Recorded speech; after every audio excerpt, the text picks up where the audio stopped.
doing out there? It's your boy Tristan Barrocks here, the digital. It's your boy Tristan Barrocks here, the digital storyteller.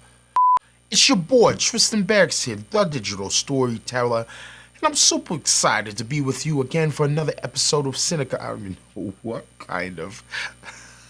Hey, what's up everybody? It's your boy Tristan Barrocks here, the digital storyteller, and I'm super excited to be with you for another episode of Seneca, where we will be talking about why I don't shoot or direct or create booty shaking videos. My anaconda don't want none unless you got buns. This is a video about why I just personally can't create them. Are you ready? I'm ready. Let's go. Woo!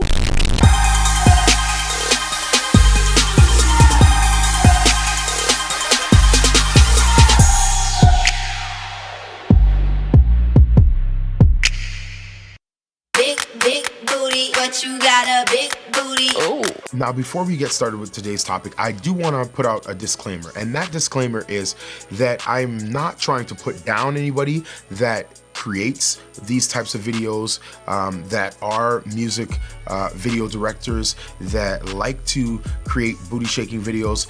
I'm just telling you why, or sharing with you why I don't create these particular types of videos. And the reason why I think it's important to create this video is because I think that as a black creative, as a black director, you really get put into sort of the same box as every other black creative, black digital storyteller, black director that came before you.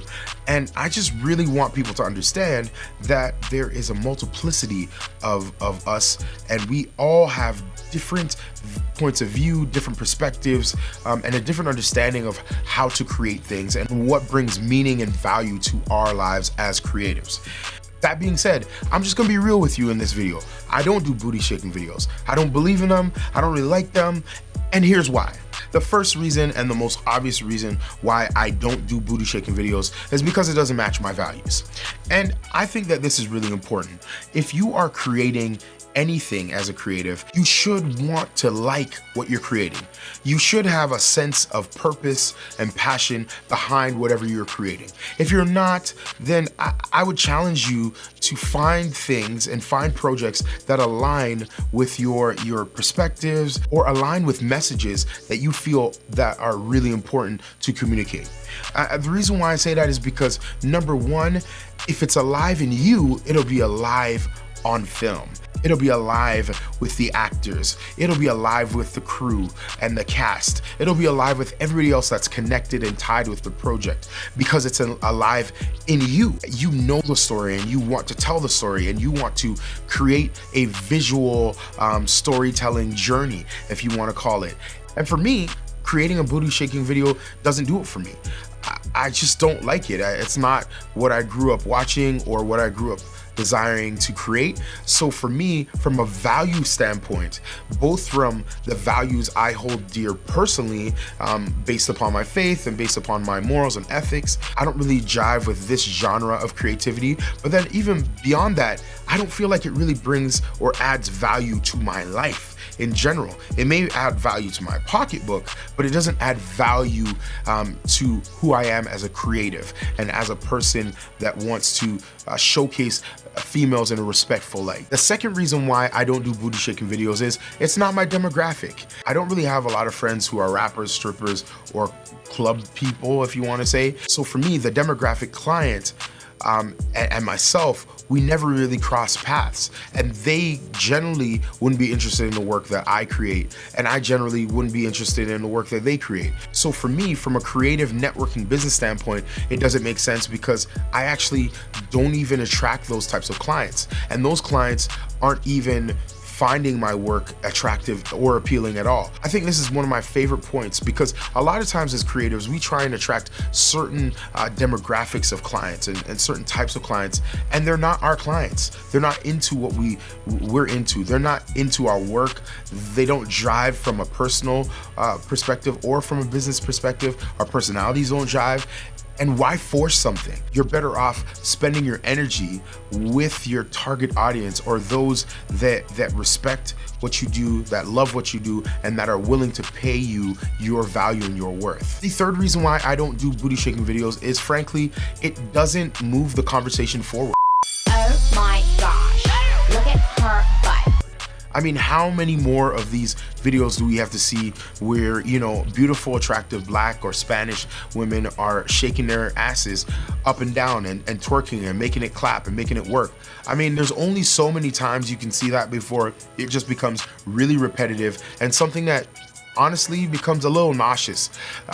So for me, it's like, if I'm not doing something that is pushing me creatively, that is allowing me to ask questions about my creativity, allowing me to tell unique stories, things that will give people a different perspective, not just a different perspective of somebody's behind, but a different perspective of somebody's life and life experiences, then why do it? I don't just create just for the paycheck. I also create because I love what I do and I want to leave my imprint on the culture and on the community. And frankly, doing a music video with a whole bunch of women's butts shaking in the camera doesn't push the bar enough and doesn't push the conversation enough, in my opinion. The fourth reason why I don't do booty shaking videos is because I respect my wife and my daughter.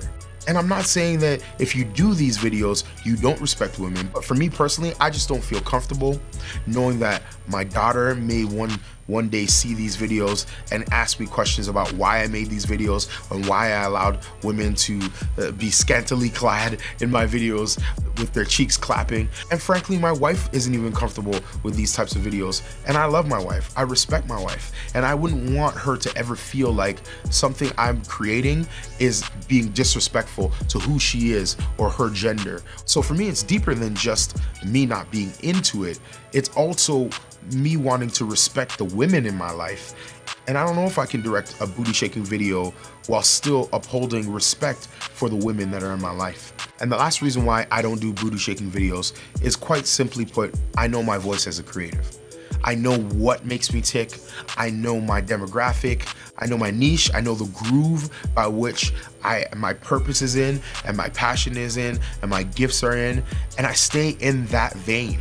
And I have enough space within that vein and within that lane to do everything creatively that I want to do in my mind and put it out on film and give it to the world. So I don't need to go into other spaces that don't speak to who I am as a creative. And you know what, to be honest with you, I probably have lost thousands of dollars out of opportunities because I'm just not that guy. I'm not the guy that does, you know, tons and tons of booty shaking videos and rap videos. And you know what? If you love it and if it's something that you're passionate about, more power to you.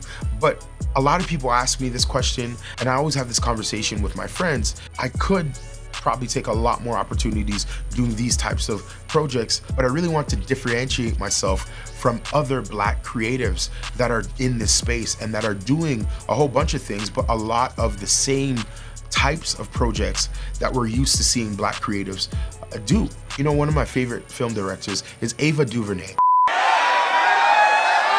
And the reason why I love her is because, not just because she's a Black woman, but because she makes great content that moves culture, that starts conversations, that gives people perspectives, unique perspectives that they may or may not have had in the past.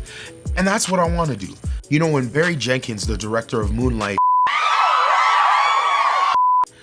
created that film and presented it to the world, I watched that film and that film changed my perspective on the topic of Black homosexuality. And I think that we need more Black creatives in general, but specifically Black creatives, to up the bar. So those are my thoughts. I would love to hear yours. Do you agree with me? Do you disagree with me? And why? Comment below and like, share, and subscribe to the channel if you really like the videos that I'm creating. Well, that ends another episode of Cinecut with your host, me, Tristan Barrocks. I hope you learned something and you laughed out loud too. Have a wonderful day and stay blessed. Peace.